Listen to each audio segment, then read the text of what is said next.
সমস্ত নবম শ্রেণীর ছাত্রছাত্রীরা, তো দেখো তোমাদের সঙ্গে আজকের আমি তোমাদের মডাল ট্যাক্স অ্যাক্টিভিটি ট্যাক্স যেটা 2022 সালে পার্ট 1 যেটা তোমাদের মধ্যশিক্ষা পর্ষদ যেটা পাবলিশ করেছে, তো সেখানে দেখো মূলত যে প্রশ্নগুলো নিয়েছে যে 2 মার্কস 3 মার্কস 5 মার্কস, তো সেই প্রশ্নগুলো খুব সুন্দরভাবে এখানে সম্পূর্ণ হ্যান্ডরাইটিং নোট দিয়ে লেখা হয়েছে, যে নোটগুলোর গুণগত মান অনেকটা বেটার। আর আমি আশা করছি তোমরা যদি এই ফরম্যাটে যদি কেউ লাভাতে পারো, সম্পূর্ণ নীল কালি কালো কালি বিভিন্ন ধরনের কালার দিয়ে যদি রিপ্রেজেন্ট করে লাভাতে পারো, তাহলে আশা করছি তোমরা এখানে যে পূর্ণমানটা আছে 20 তোমরা অবশ্যই তুলে নিতে পারো। এখানে দেখো সম্পূর্ণ পার্থক্য ডিফারেন্ট টাইপ দেখানো হয়েছে, যেগুলো তোমরা দেখলে বা যেগুলো করলে তোমরা অনেকটাই অ্যাডভান্টেজ পাবে। তো চলো সমস্ত ছাত্রছাত্রীকে আরেকটা কথা বলবো, দেখো তোমরা ভিডিওগুলো স্কিপ করবে না, সম্পূর্ণ কথাগুলো শোনো, তাহলে আরও ডিটেলসে কিছু জানতে পারবে এবং নিজেরা কিছু শিখতে পারবে এখান থেকে, ঠিক আছে? তো চলো এবার আমরা প্রশ্নেতে চলে যাই। আর এখানে মূলত একটা কথা জেনে নাও, এখানে যে মূলত 20 নাম্বারটা আছে এটা কয়েকটা ডিভিশনে ভাগ করা হয়েছে। তো তার প্রত্যেকটা পোর্শন ওয়াইজ কিভাবে অ্যান্সার তোমরা খাতায় করবে সেটাও নেওয়া হয়েছে, আর কিভাবে কতটুকু লিখবে, 2 মার্কসের জন্য কতটুকু লিখতে হবে, 3 মার্কসে কতটুকু লিখতে হয়, 5 মার্কসে কতটুকু লিখতে হয় সেটাও তোমরা জেনে নেবে। হ্যাঁ, টু দি পয়েন্ট অ্যান্সার করবে, বেশি কিছু লেখার দরকার নেই। তো চলো, তো এখানে মূলত দেখো যেটা আছে তোমাদের একদম প্রথমে একের দাগে, দেখো একের দাগে মূলত তোমাদের করতে হবে 3টে, ঠিক আছে? তো এখানে দেখো প্রশ্ন যেটা বলা আছে, বিকল্পগুলি থেকে ঠিক উত্তরটি নির্বাচন করে লেখো। তো তারপরে দেখো আমাদের প্রথম একের দাগের একেরটাতে কি বলা আছে, দেখো উত্তর মেরুতে ধ্রুবতারার উন্নতি কোণ হলো 60 ডিগ্রি, 0 ডিগ্রি, 90 ডিগ্রি, 45 ডিগ্রি। তাহলে দেখো আমাদের উত্তরটা তোমরা সঠিক উত্তর কি হয়ে যাবে, 90 ডিগ্রি। তাহলে দেখো এখানে যে উত্তরটা তোমরা লিখবে খাতাতে, সেই লেখাটা তোমরা কিভাবে লিখবে, দেখো একের দাগ দেবে দিয়ে 1.1 দিয়ে লিখলে উত্তর মেরুতে ধ্রুবতারার উন্নতি কোণ হলো 90 ডিগ্রি, ঠিক আছে? বুঝতে পারলে এইভাবে তোমরা লিখতে পারো। তো চলো আমরা দ্বিতীয় প্রশ্নটা দেখে নিই। দ্বিতীয় প্রশ্নটা দেখো যেটা আছে 1.2 যে অক্ষরেখায় পৃথিবীর অভিকর্ষ বলের মান সর্বনিম্ন তা হলো নিরক্ষরেখা, সুমেরুবৃত্ত রেখা, কর্কটক্রান্তি রেখা, মকরক্রান্তি রেখা। তাহলে দেখো এখান থেকে আমাদের রাইট অ্যান্সার কি হয়ে যাবে না, কয়েকটা, ঠিক আছে, নিরক্ষরেখা। তাহলে এখানে উত্তরটা তোমরা কিভাবে লিখবে একটু খাতায় দেখে নাও। তো এভাবে তোমরা লিখতে পারো, 1-এর 2-এর দাগে দিয়ে দিলে দাগ নাম্বার দিয়ে লিখবে তোমরা, যে অক্ষরেখায় পৃথিবীর অভিকর্ষ বলের মান সর্বনিম্ন তা হলো, একটা হাইপেন দিয়ে লিখলে নিরক্ষরেখা, ঠিক আছে? বুঝতে পারছো তো? তো চলো এবার নেক্সট যে প্রশ্নটা আছে দেখে নি। দেখো আমাদের 1-এর 3-এর দাগে যে প্রশ্নটা এখানে মূলত বলে দিয়েছে, 1-এর 3-এর দাগে দেখো ঠিক জোটটি নির্বাচন করতে বলেছে এখানে তোমাদের। তো আমাদের দেখো প্রথম যে কয়ের দাগে যেটা আছে, পৃথিবীর উত্তর ও দক্ষিণ মেরু সংযোগকারী কাল্পনিক রেখা নিরক্ষরেখা, ঠিক আছে, প্রথমে এটা বলেছে। দ্বিতীয় দেখো সাবমেরিন চালনা হয় কিসের মাধ্যমে, জিপিএস এর মাধ্যমে। গয়ে দেখো যেটা বলা আছে, পৃথিবীর উপর চাঁদের ছায়া চন্দ্রগ্রহণ। নেক্সট দেখো যেটা আছে ঘয়ের দাগে যেটা আছে দেখো সৌরজগতের উষ্ণতম গ্যাসীয় গ্রহ বুধ। তো দেখো এগুলোর মধ্যে যেটা সঠিক সেটাকেই আমাদের নির্বাচন করতে বলেছি। দেখো এখানে মূলত তিনটেই যে 4টে অপশান আছে তার মধ্যে দেখো যেটা সঠিক হয়ে যাবে বা তোমাদের উত্তর যেটা হয়ে যাবে, দেখো ক্ষয়েরটা সাবমেরিন চালনা জিপিএস এর মাধ্যমে হয়, আর বাদ বাকি যে জোটটা আছে সম্পূর্ণটাই ভুল আছে, ঠিক আছে? তো এর উত্তরটা কিভাবে লিখবে, দেখো 1-এর 3-এর দাগ নাম্বার দিয়ে লিখবে সঠিক জোটটি হলো সাবমেরিন চালনা ও জিপিএস, ঠিক আছে? তো চলো এবার আমরা নেক্সট দাগে চলে যাব 2-এর দাগে। এবার দেখো মূলত 2-এর দাগে যেটা বলে দিয়েছে, 2-এর দাগ থেকে তোমাদের মূলত শূন্যস্থান পূরণ যেটা করতে বলেছে, এখানে মূলত দেখো শূন্যস্থান পূরণ তোমাদের দুটো করতে হবে। হ্যাঁ, তো এই শূন্যস্থান পূরণ দেখো উপযুক্ত শব্দ বসিয়ে শূন্যস্থান পূরণ করো। 1-2-এ 2 তোমাদের মাত্র 2 নাম্বার করতে হবে এখান থেকে। তো দেখো আমাদের প্রথম যেটা বলা আছে 2-এর 1-এর দাগের যে প্রশ্নটা আছে, সৌরজগতের 8টি গ্রহের মধ্যে ড্যাশ গ্রহের ঘনত্ব সর্বাধিক। তাহলে দেখো এর উত্তরটা কি লিখবে, দেখো 2.11 এর দাগে তোমরা উত্তরটা করবে সৌরজগতের 8টি গ্রহের মধ্যে পৃথিবী গ্রহের ঘনত্ব সর্বাধিক। কারণ পৃথিবীর গ্র্যাভিটি বেশি বলে বা পৃথিবীর গ্র্যাভিটি সব থেকে ঘনত্ব বেশি বলে আমরা কিন্তু পৃথিবীতে অবস্থান করতে পারছি। আর এই লং কোশ্চেনটা তোমাদের পরীক্ষার জন্য খুব ইম্পর্টেন্ট ছিল, তো সেটাই তোমাদের মডাল ট্যাক্স অ্যাক্টিভিটি দিয়ে দিয়েছে। তো সেই প্রশ্নটা দেখো খুব সুন্দরভাবে রিপ্রেজেন্ট করা হয়েছে, সেই প্রশ্নটাও তোমরা লাস্ট অবধি থাকো, তোমরা অবশ্যই দেখতে পাবে কি সুন্দরভাবে লেখা হয়েছে। সেই ফরম্যাটটা যদি তোমরা কেউ হুবহু কপি করতে পারো তাহলে 5-এর 5 অবশ্যই তোমরা ধার্য। এবার দেখো 2.12 দাগে যেটা আছে, যে শূন্যস্থান পূরণ দাগ দিয়েছে, দেখো পৃথিবীর পরিধি প্রথম নির্ণয় করেন গ্রিক পণ্ডিত ড্যাশ। তো এখানে উত্তরটা এইভাবে তোমরা লিখবে, পৃথিবীর পরিধি প্রথম নির্ণয় করেন গ্রিক পণ্ডিত এরাডোসথেনিস, ঠিক আছে, বা এরাডোথেনিস, ঠিক আছে। এই উত্তর দুটো হয়ে গেল। তো এটা আমাদের 2-এর দাগের 1-এরটা কমপ্লিট হয়ে গেল। এবার দেখো আমরা 2-এর দাগের 2-এর দাগ মানে 2.2 তার এক সেখানে মূলত কি বলা হয়েছে দেখো, সেখান থেকে মূলত আমরা দেখব এখানে বলে দিয়েছে একটি বা দুটি শব্দে উত্তর দাও। এখানে মূলত কতগুলো প্রশ্ন করতে হবে তোমাদের, না তিনটে, 1 3 3 নাম্বার আছে, এখান থেকে তোমাদের একটি বা দুটি শব্দে করতে হবে, ঠিক আছে। তো এখানে প্রথম প্রশ্নটা দেখো যেটা তোমাদের বলে দিয়েছে এখানে। তো দেখো এখানে মূলত যে প্রথম প্রশ্নটা আছে 2 এর 1-এরটা বা 2.2 এর দাগের 1-এরটা, জিপিএস এর পুরো অর্থ কি। এবার দেখো তোমরা এই স্টাইলটা করতে পারো, একটা তীর চিহ্ন দিয়ে দিতে পারো, এই তীর চিহ্ন দিয়ে তোমরাও লিখতে পারো। তো এখানে জিপিএস এর পুরো অর্থ হলো দেখো গ্লোবাল পজিশনিং সিস্টেম, বা একে ইংলিশেও তোমরা লিখতে পারো, তোমাদের বইতেও পেয়ে যাবে, ঠিক আছে। তো গ্লোবাল পজিশনিং সিস্টেম ইংলিশেও লিখলে কোনো ব্যাপার নেই, বাংলায়ও তোমরা লিখতে পারো। তারপরে দেখো 2 এর দাগের 2-এরটা, ঠিক আছে, পৃথিবীর মেরু ব্যাস কত কিলোমিটার, ঠিক একইভাবে একটা অ্যারো করতে পারো বা তোমরা একটা তীর চিহ্ন দিয়ে। তো দেখো পৃথিবীর মেরু ব্যাসের দৈর্ঘ্য হলো 12,714 কিলোমিটার, ঠিক আছে, এটা তোমরা লিখে দিতেই 1 নাম্বার পেয়ে যাবে এখান থেকে। দেখো লাস্ট যেটা এখান থেকে নিয়েছে 2.2 এর 3-এর দাগে, কোন বহিস্থ গ্রহের ব্যাস সর্বাধিক।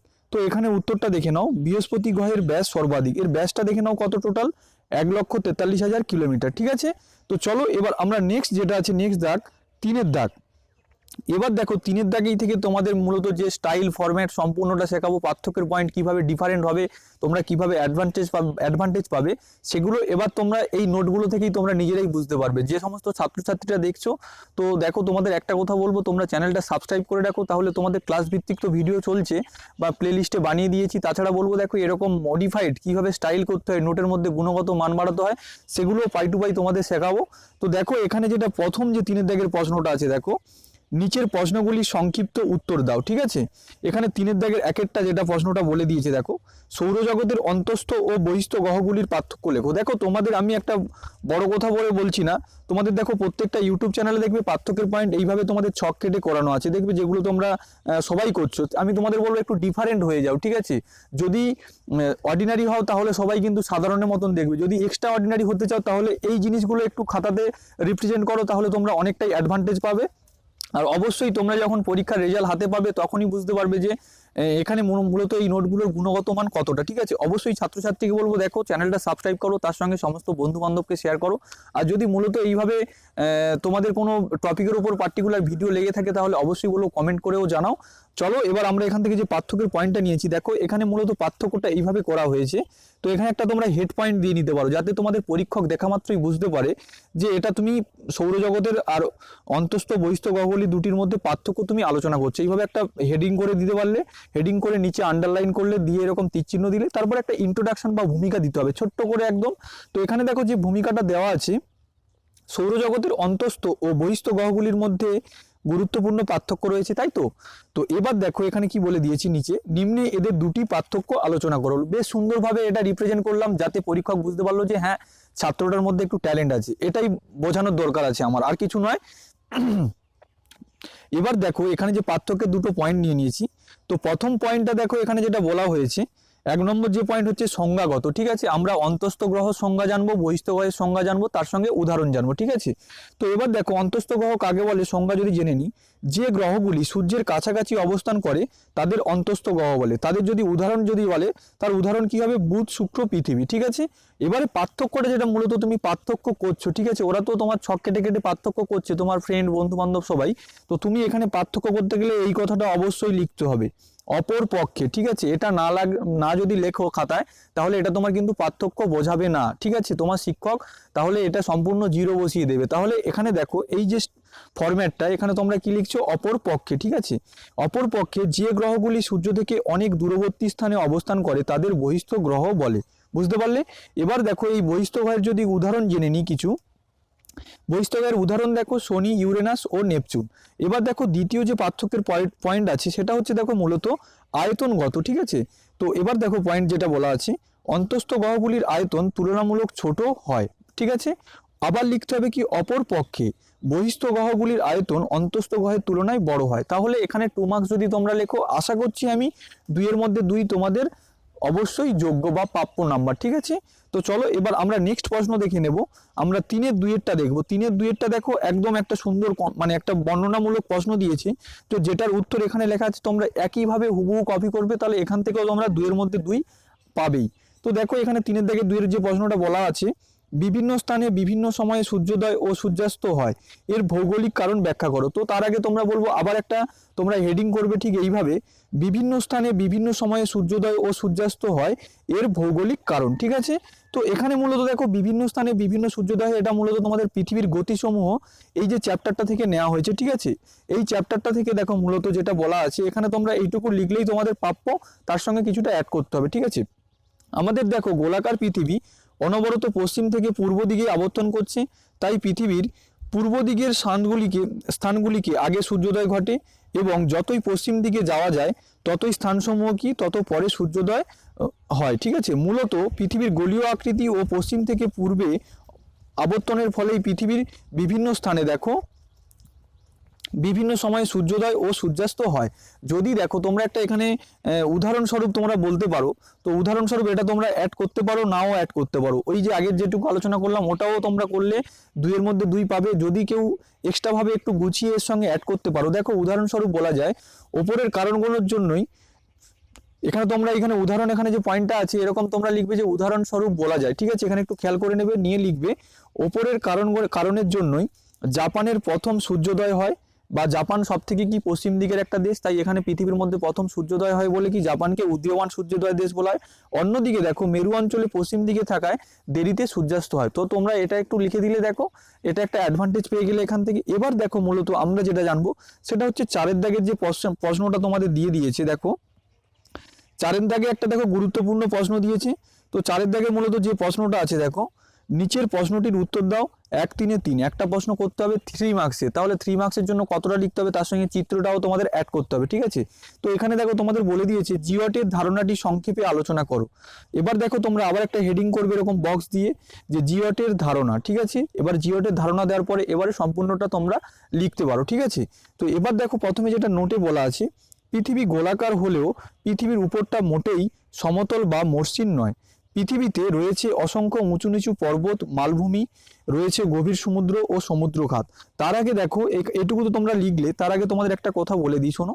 মূলত দেখো জিওট বলতে মূলত এই জিনিসটাকে বোঝায়। দেখো পৃথিবীর উচ্চতম স্থান, আর পৃথিবীর একটু ছবির সাহায্যে তোমাদের বুঝিয়ে দিই প্রথম, তারপরে ওখানে কি লেখা আছে সেটাই বলবো। দেখো আমাদের যদি পৃথিবী আমরা কি জানি গোলাকার, ঠিক আছে, আবার আমরা কি জেনেছি যে পৃথিবী অভিগত গোলক আকৃতি, তারপরে আমরা প্রমাণ করেছি যে পৃথিবীর একটা নিজের আকৃতি আছে। যেমন দেখো তোমাদের বাবা মা প্রত্যেকে একটা ডাক নামে ডাকে, তোমাদের একটা সাব নেম থাকে, আবার একটা কি তোমাদের মূলত প্রপার একটা তোমার কাগজপত্রে বা তোমার যেসব পরীক্ষা দাও বা যেখানে তোমার প্রত্যেকটা ক্ষেত্রে একটা সম্মানীয় নাম থাকে, তো সেই নামটা যেমন থাকে আর একটা ডাক নাম। ঠিক পৃথিবীর দেখো এই যে আকৃতিটা, ঠিক আছে, পৃথিবীর আকৃতি গোলাকার আমরা সবাই জানি, কিন্তু পৃথিবীর প্রকৃত আকৃতি হচ্ছে কি না জিওটের মতন। কেন জিওটের মতন? দেখো এই যে দেখো পৃথিবীর এই যে উঁচু নিচু অংশগুলো, এটা হচ্ছে কি আমরা ধরে নিয়েছি পৃথিবীর উঁচুতম স্থান হচ্ছে মাউন্ট এভারেস্ট, আর এখানে দেখো একদম এই যে নিচু অংশটা এটা হচ্ছে কি পৃথিবীর মারিয়ানা খাত, যার নাম হচ্ছে চ্যালেঞ্জার ডেপ। তো এই যে দুটো পোর্শনকে যদি এইভাবে ড্রয়িং করা যায় তাহলে কিন্তু পৃথিবীর আকৃতি গোলাকারও নয় আর অভিগত গোলক আকৃতি নয়। পৃথিবীর এই চারপাশে কি আছে, জল থাকার জন্য এটাকে কি লাগছে, গোলাকার লাগে। তো সেটা তোমরা পৃথিবীর আবাসস্থল রূপে যখন পৃথিবীর যে 5 নম্বরে পয়েন্ট পড়বে তখন এই পয়েন্টের উত্তরটা তোমরা জানতে পারবে। এই জন্য মূলত পৃথিবীর আকৃতি কারোর সঙ্গে তুলনা করা হয় না, তখন কি বলা হয় না পৃথিবীর আকৃতি তার নিজের মতন, এটাকেই আমরা কি বলছি জিওট।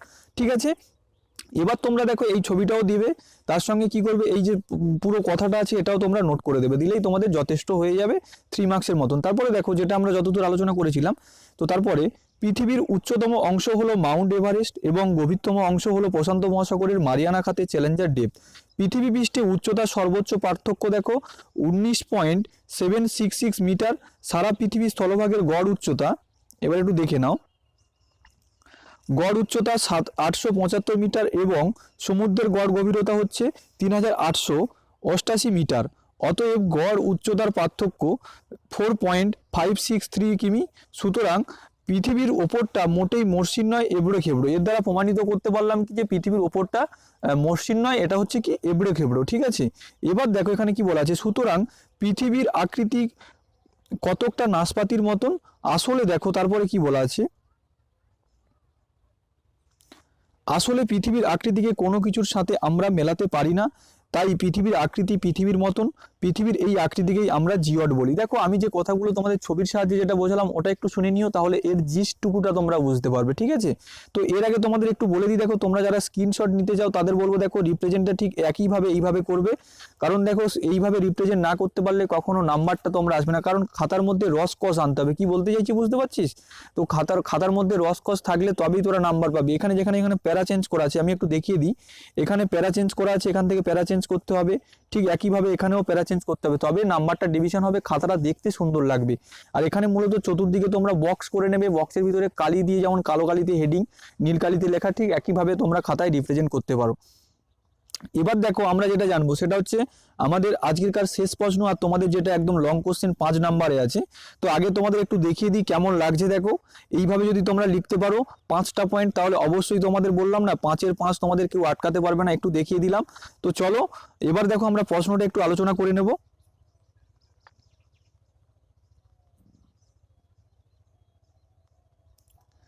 আচ্ছা দেখো এখানে যেটা বলা আছে, নিচের প্রশ্নটির উত্তর দাও, 1-5-এ 5, ঠিক আছে।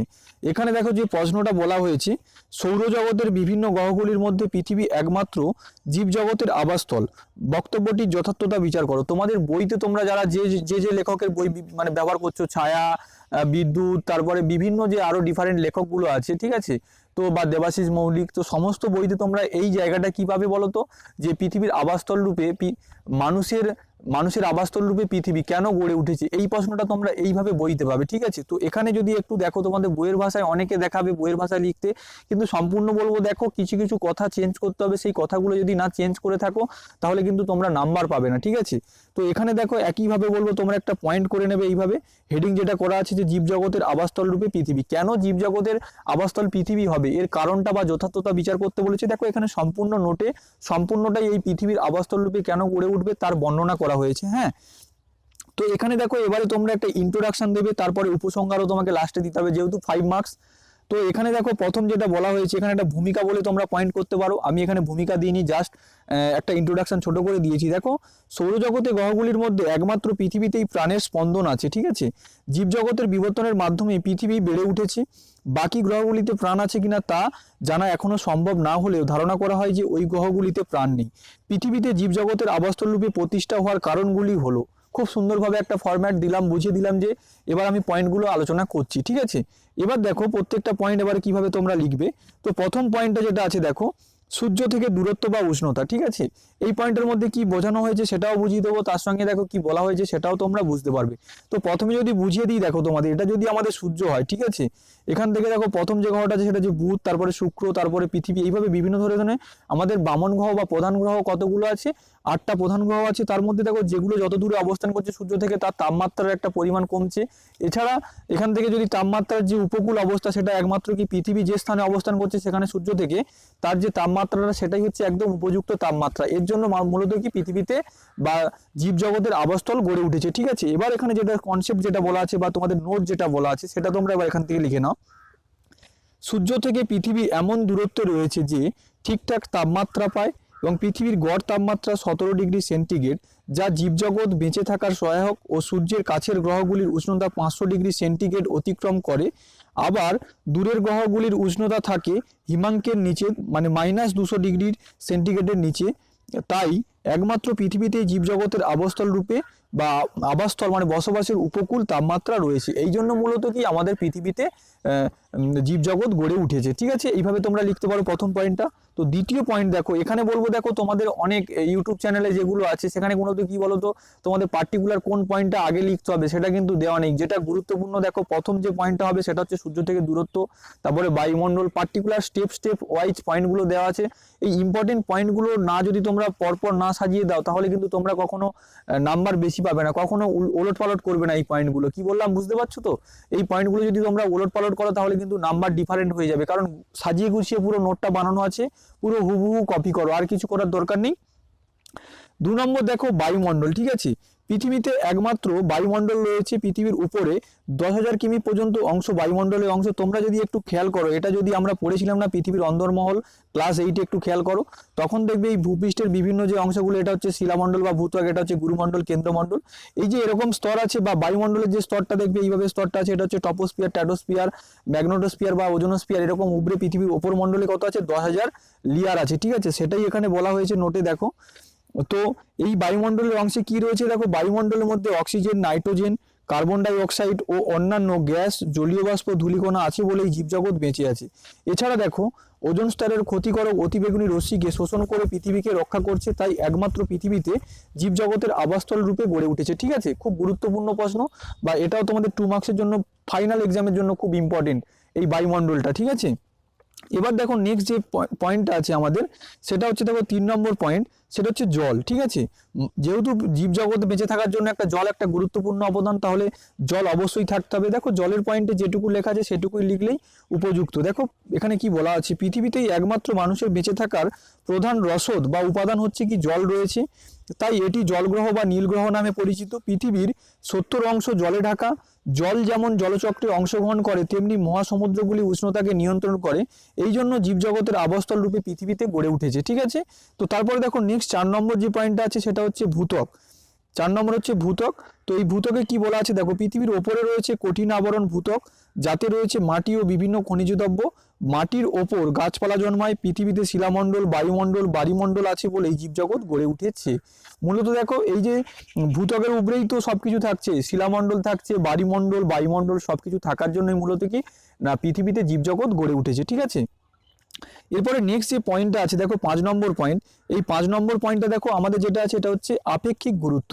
আপেক্ষিক গুরুত্ব বলতে দেখো পৃথিবীতে বিভিন্ন গ্রহ, বুধ, শুক্র, পৃথিবী, এইভাবে বিভিন্ন গ্রহ আছে। তার যে আপেক্ষিক গুরুত্ব বলতে এখানে মূলত পৃথিবীর যে গড় আপেক্ষিক গুরুত্ব হচ্ছে 5.5 গ্রাম। তো এখানে মূলত পৃথিবীর গড় আপেক্ষিক গুরুত্ব বেশি হওয়ার জন্য এখানে মূলত কি এখানে ভূত্বক গঠিত হয়েছে। আর এই ভূত্বক গঠিত না হলে কখনোই জীবজগৎ বেঁচে থাকতে পারতাম না। আর আমরা এখানে ঘরবাড়ি করে বা বসবাস করে বিভিন্ন ধরনের যে জীবিকা নির্বাহ করছি সেগুলোও করতে পারতাম না, বুঝতে পারলে? তো এবার দেখো এই লাস্ট পয়েন্টটা যেখানে দিয়ে দিলে তারপরে তোমরা একটা ছোট্ট করে উপসংহার দেবে। এই উপসংহার দেওয়ার পরে দেখো এখানে লিখবে তোমরা, উপরোক্ত কারণগুলির পরিপ্রেক্ষিতে বলা যায় যে জীবজগতের আবাসস্থল রূপে একমাত্র পৃথিবীতে বেঁচে থাকার সকল রসদ বা উপাদান রয়েছে, ঠিক আছে? এটুকু তোমাদের সঙ্গে আলোচনা করা ছিল। সম্পূর্ণ দেখো যে মডেল ট্যাক্স অ্যাক্টিভিটি 20 নম্বরের এইটুকু উত্তর যদি তোমরা লিখতে পারো ঠিকঠাক গুছিয়ে, অবশ্যই এখানে 20 থেকে 20 পাবে। আর অবশ্যই সমস্ত ছাত্রছাত্রীকে বলবো, দেখো তোমরা যদি এই যে আমার যে পরিশ্রমটা বা এই নোটটা যদি বানানো ভালো লাগে তাহলে বলবো অবশ্যই চ্যানেলটা সাবস্ক্রাইব করো আর ভিডিওগুলো লাইক করো, বন্ধুদের শেয়ার করো। তো এই পর্যন্ত থাকলো।